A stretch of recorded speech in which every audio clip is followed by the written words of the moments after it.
Welcome everyone to this first lecture of the series Universal Symbols, the Language of the Soul. In this series, we're going to look at universal symbols. We are going to look at what symbols are. We will delve into the meaning of the symbols in lectures 1 and 2, and look at why symbols are important to us.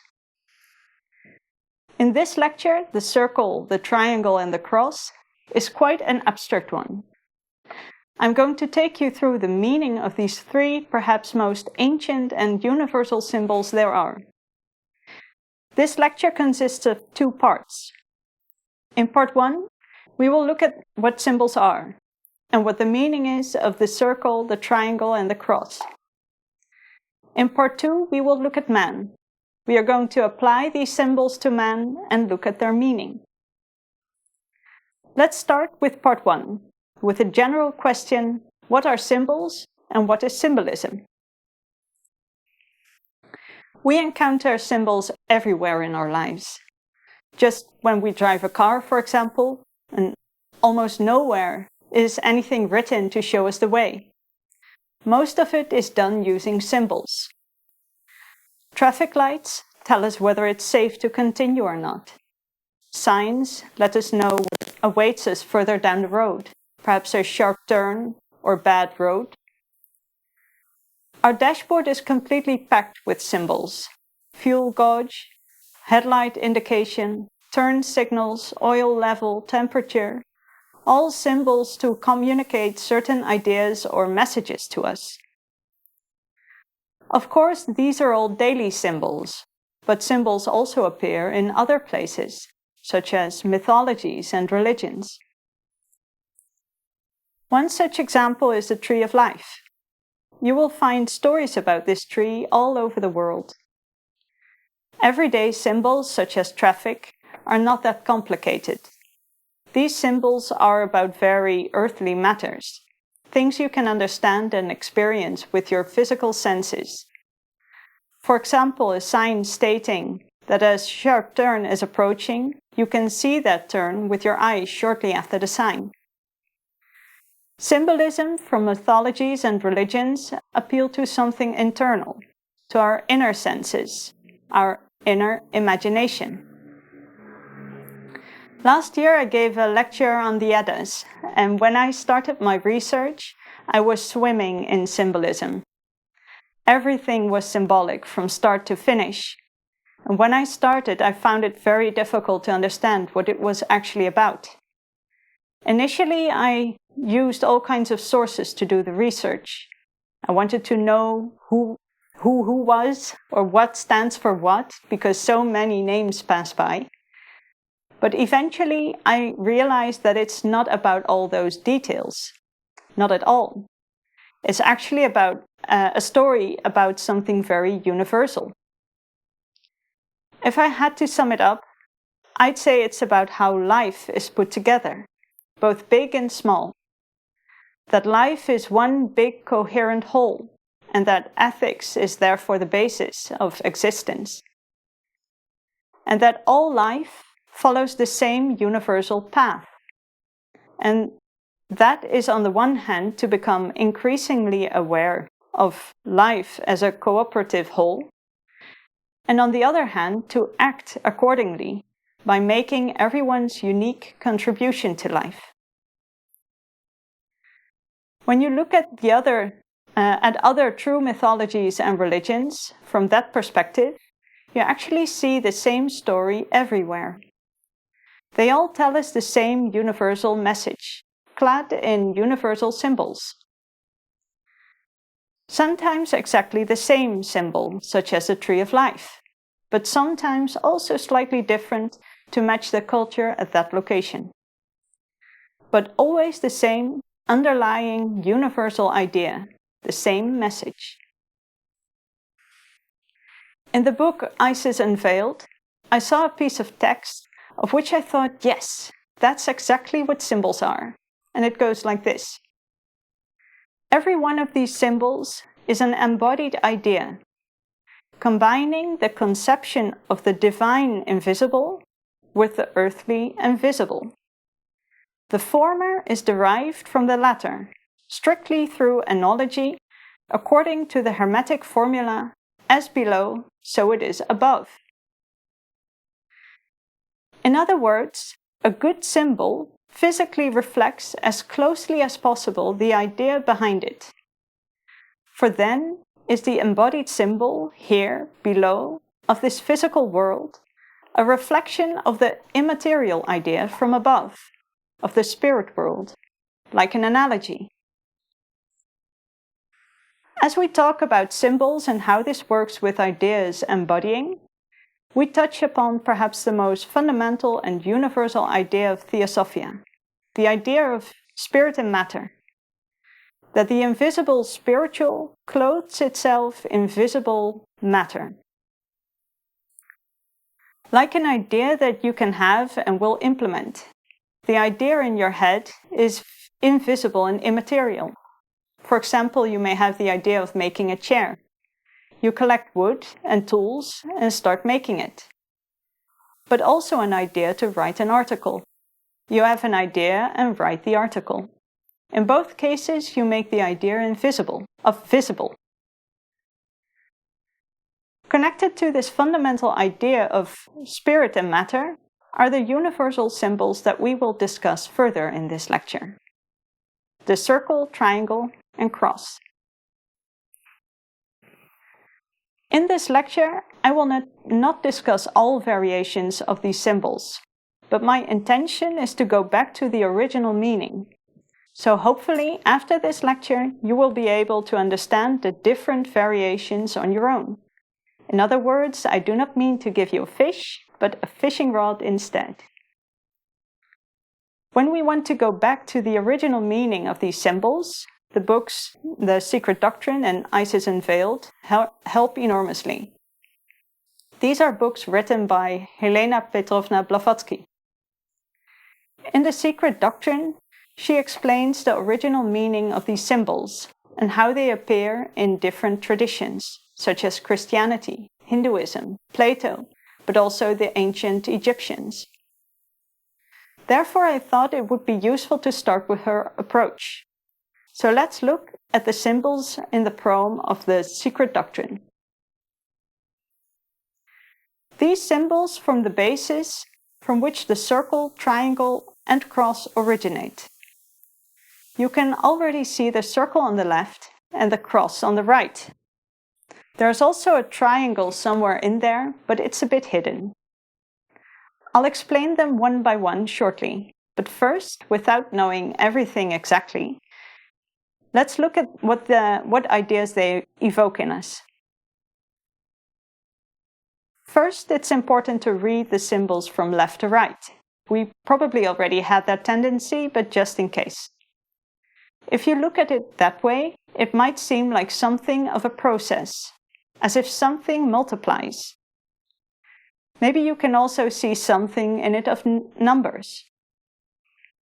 Where the first circle is 0, the point represents 1, the line that divides the circle is 2, and when another line is added, 4 is created. All these associations are correct and have their place in the larger message that lies behind these symbols. What these symbols are collectively about is a universal process of becoming.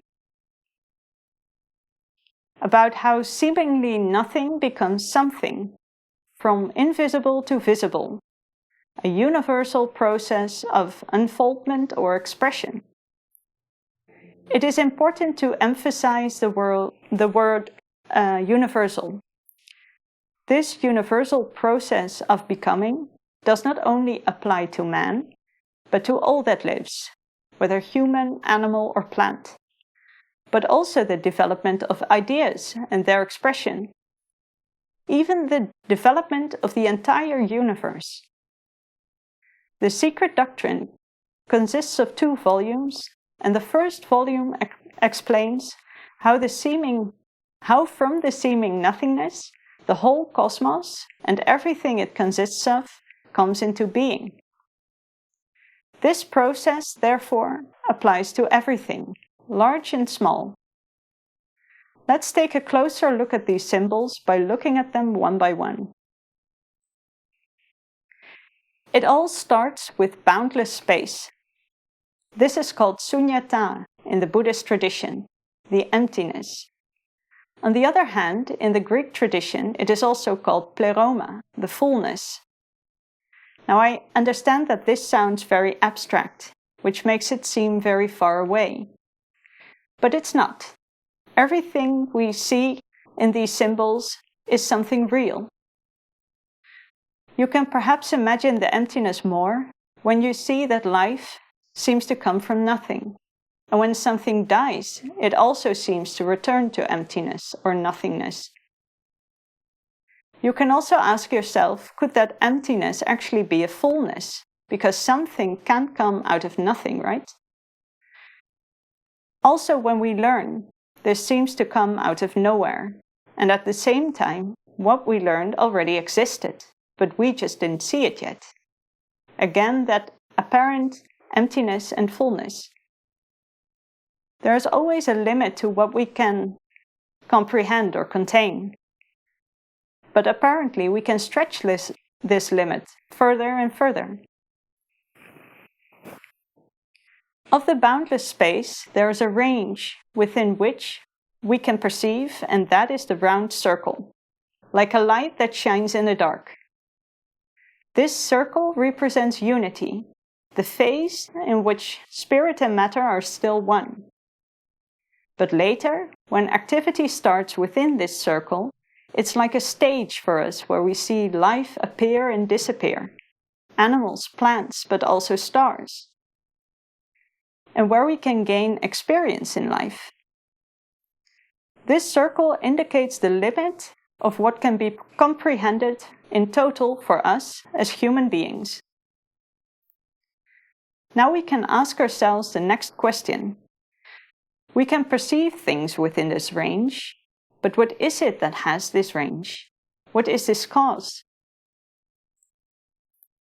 And that is the point in this circle. This point contains all potential or potentiality of whatever that can take place in this circle. From this point flows a force, which you could see as radiation.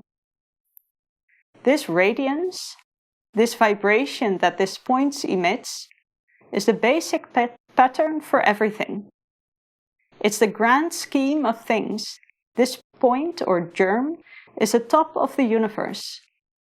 It is the core of everything there is in the universe. In miniature or in small, the point is the highest in us as human beings. Our spiritual part from which our inspiration flows. In both cases, it is an invisible center. An interesting synonym of the circle is the egg. An egg also has an outer shell, and inside a germ of life, from which a chick is born. Similarly, the cosmic egg contains the germ of life.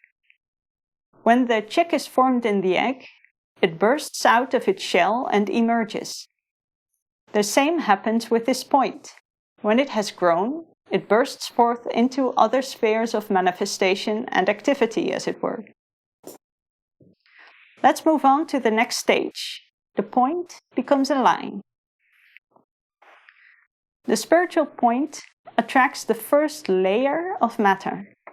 This is what is indicated by the line. The point combined with the line is called the triangle. The triangle is a symbol that represents the spiritual side of an entity.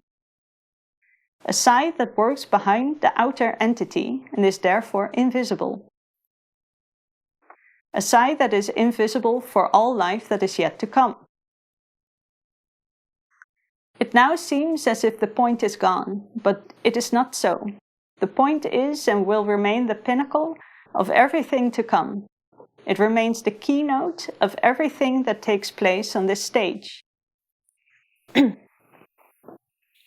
There's a subtle thought connected to this idea of spirit and matter, one of fundamental importance.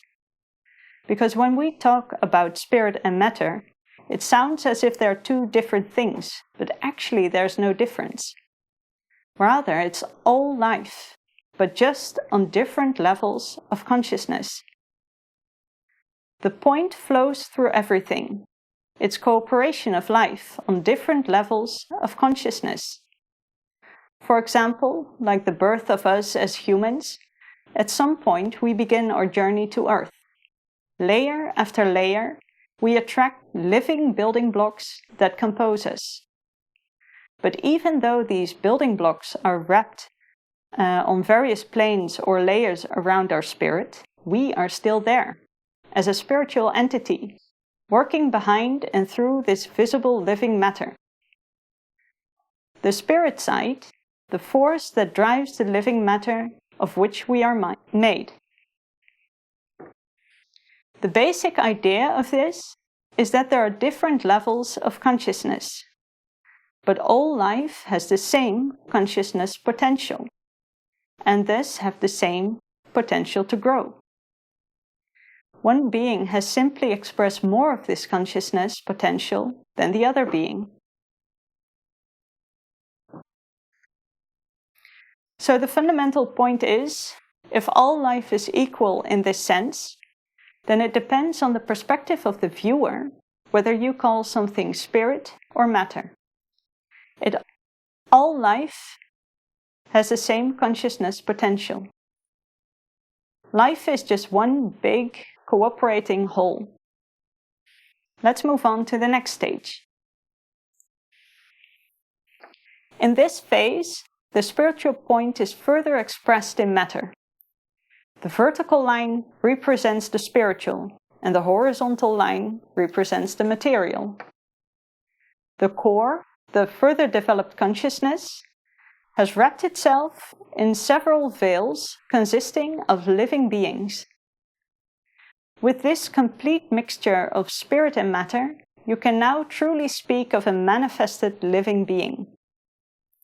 So manifestation is actually a cooperation with life or consciousness on various levels.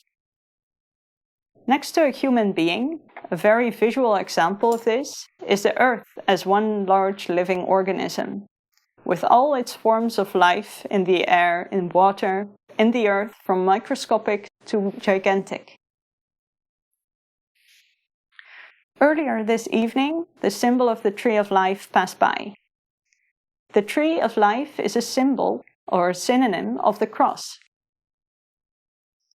The tree that has grown from a seed or nut that contains the germ of life, which has all the potential of the entire tree.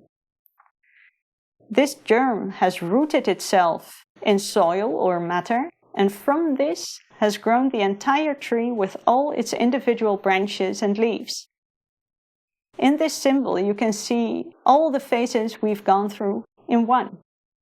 And you see how enormously illustrative these symbols are and how they are filled to the brim with meaning.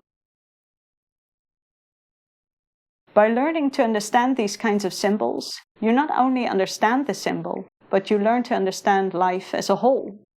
Because, as above, so below. All life is infinitely part of greater life.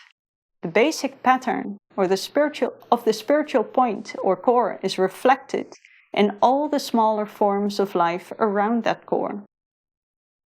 Like an artist who has certain character, and all works of art of this artist reflect his character.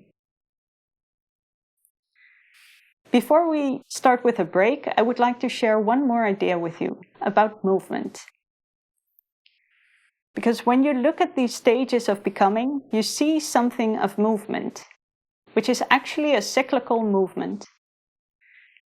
You can recognize this in our daily routines, like sleeping and waking. You can see it in the seasons, thoughts that periodically come and go in our mind, but also death and birth. In the Eastern tradition, this movement is also called the Great Breath of Brahman, because it looks so similar to inhaling and exhaling. This symbol of breathing is not only found in Hinduism. For example, it is also found in ancient Egypt. where the god Knum blew life into the cosmic egg. And next to these traditions, we actually also use it in expressions. For example, when we say that we blow life into something, like a project, for example. The process of becoming or developing, this movement is universal. It is the same everywhere in all life. This exhaling and inhaling is not a simple in and out, because with every cycle that is made, development takes place, so that it's not like you're walking in circles, but more like you are walking up a spiral staircase. And that spiral staircase has a final destination, which is a relative destination, and that is that the living being has expanded its consciousness to the same reach as that relative summit of which the being is part. And with that in mind, let's take a 3-minute break. In this part, we've looked at what symbols are and the universal process of becoming. In the next part, we will look at how these symbols can be recognized and applied to ourselves. For now, we have the break, and you can ask questions. After the break, we will discuss them. See you soon. Welcome back. 3 minutes have passed, and do we have any questions? Yes, we have 3 questions so far. The first one is about the beginning of the lecture. You said ideas are immaterial, but we've also learned from previous lectures that ideas are living beings. So does that mean that they do not have a body? Well, they do have a body. Everything actually that is manifested, a living being, has this spirit side and a bodily part, so a body side, matter side. So they actually do, but some living beings are beyond our reach of perception. So it's just that their bodies are actually on a plane that we cannot see with our physical eyes. So that maybe it looks like they don't have bodies, but they actually do, but we can't see them. Yeah. Okay. The second question is, when you showed us the 4 circles, starting with the empty circle, ending in the one with the cross, you also said it's a cyclical movement. So do we, as human beings, develop ourselves towards the circle with the dot, where you said the dot has everything in it, or do we develop further to the empty one? Yeah. Well, I think it's an endless chain in that sense. So we develop towards the point, but at some point when we have reached that point, we move on to the next. So it's actually endless in that sense. And there's this enormous, endless chain of living beings, which will become clearer in part 2, I think.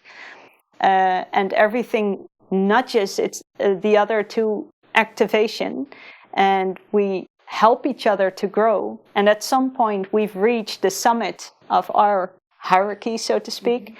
And when we've reached that, there's already another point we can reach to. So it's like endless growth, like an endless spiral staircase. And is the first circle, is that a symbol for endlessness, or? Yes. Okay. Yes. Yeah, so we it do. is. Okay. Yeah. Good. The third question is, why do we use symbols? It's actually to evoke higher thinking in us, because we are very physically oriented. So we look at things that are concrete because we can see those things, but symbols actually resonate something in us to go further, to go inwardly, to look farther than the physical objects and such things. Those symbols evoke something in us. Yeah. And would you say that is a stronger medium than words? Well, actually, words are symbols in a sense as well. but I would say that you have different types of symbols, like the daily, everyday symbols of traffic signs, but also with religion, for example. But they really are trying to let you understand things. It's not just it's like I give you something and I give the entire explanation. When you see a symbol, it's like a riddle, and you need to solve the riddle. Yeah. So it's something of insight that is trying to awaken you. Something like that. I think that's a nice way of saying it, as a riddle. Yeah. Okay. I just saw that there's a fourth question that came in. What are the effects in radiance when something grows in consciousness? Why would something need to develop when everything is equal to each other? Well, because we are not entirely self-conscious of everything yet. So there is this boundless potential, but we have only unlocked a part of it, and we are actually growing in consciousness continuously. And every time that we grow, the quality and frequency we radiate becomes better and more inclusive and more compassionate. So that's actually what happens when you grow in consciousness. Yeah. Okay, nice. Let me see. Yeah, another question came in. Can we say that symbols are the language of the soul because they speak to us in silence? Yeah, you could say that. I think you can. Especially because when you look at a symbol, you don't need to say anything. Everything happens when you just look at it, and all of those thoughts that come to you and try to understand it, it's not necessary to say anything. It's I think so. Yeah, it's an inward process, and that doesn't really use any words. Yeah. But is there not a risk then that people have different ideas with that symbol, that they misinterpreted the symbol? Yeah, that's possible. We actually have also seen that, for example, with the cross. There are very many variations of the cross. So it does happen. But I do think, therefore, it is very important to keep an open mind and not to really attach to your idea of what a symbol means, but let it grow and be open to rectifications on what you think the symbol is and means. Okay. Yeah. And that was it for now. Okay, great. Thanks. Thanks for the questions and contributions. We've discussed part 1 of the lecture, so let's move on with part 2. Before we start applying